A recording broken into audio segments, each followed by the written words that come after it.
తెలంగాణ ఆవిర్భావ దినోత్సవాలను రాష్ట్రంలో కొత్తగా ఏర్పడిన కాంగ్రెస్ ప్రభుత్వం అత్యంత ప్రతిష్టాత్మకంగా తీసుకుంది. అదీకాక రాష్ట్రం ఏర్పడి 10 ఏళ్లు పూర్తి అవుతూ ఉండడంతో వైభవంగా నిర్వహించాలని భావిస్తోంది. ఈసీ నుండి కూడా సానుకూల స్పందన రావడంతో మంచి ఊపు మీద ఉంది. అయితే సోనియా గాంధీని వేడుకలకు ఆహ్వానించే విషయంలో రాష్ట్రంలో పెద్ద రచ్చే జరుగుతోంది.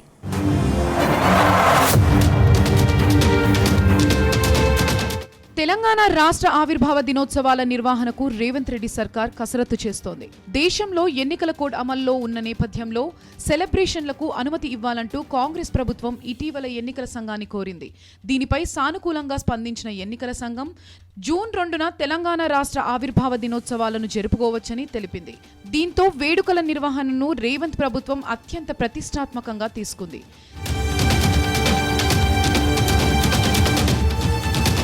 సికింద్రాబాద్ పరేడ్ గ్రౌండ్ లో ఉత్సవాలు నిర్వహించేందుకు అన్ని ఏర్పాట్లు చేసింది ప్రభుత్వం.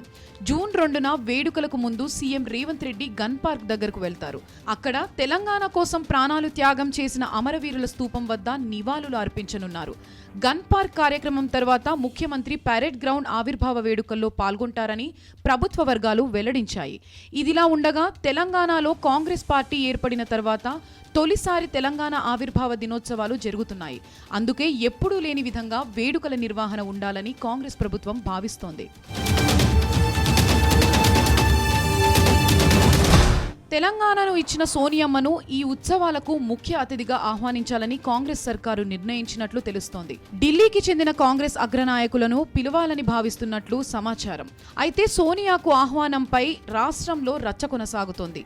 జూన్ 2న నిర్వహించే తెలంగాణ రాష్ట్ర అవతరణ వేడుకలకు సోనియా గాంధీని ఎలా పిలుస్తారని, ఆమె ఏ హోదాలో తెలంగాణకు వస్తారని మాజీ మంత్రి సూర్యాపేట ఎమ్మెల్యే జగదీష్ రెడ్డి ప్రశ్నించారు. కాంగ్రెస్ ప్రభుత్వం అధికారంలోకి వచ్చాక రాష్ట్రంలో సగం కాలం పాలన ఢిల్లీ నుంచి చేయాల్సి వచ్చిందని ఆరోపించారు.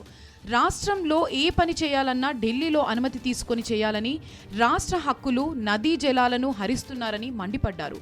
గోదావరిని కావేరికి తరలించడంపై మరో ఉద్యమం తప్పేట్టు లేదని హెచ్చరించారు. కేసీఆర్ 10 ఏళ్లు అద్భుతంగా విద్యుత్తును అందించారని, దాన్ని కొనసాగించడంలో ప్రస్తుత ప్రభుత్వం విఫలమైందని దుయ్యబట్టారు. సెల్ ఫోన్ వెలుగుల్లో దవాఖాన్లలో ఆపరేషన్లు చేస్తున్నారంటే పరిస్థితి ఎలా ఉందో అర్థమవుతోందన్నారు. హత్యలు, దాడులు, దౌర్జన్యాలు, కేసులతో ప్రభుత్వాన్ని నడుపుకుందామని కాంగ్రెస్ చూస్తోందని విమర్శించారు. ఎన్నికల ఫలితాల తర్వాత కాంగ్రెస్లోనే చీలికలు వస్తాయని జోస్యం చెప్పారు.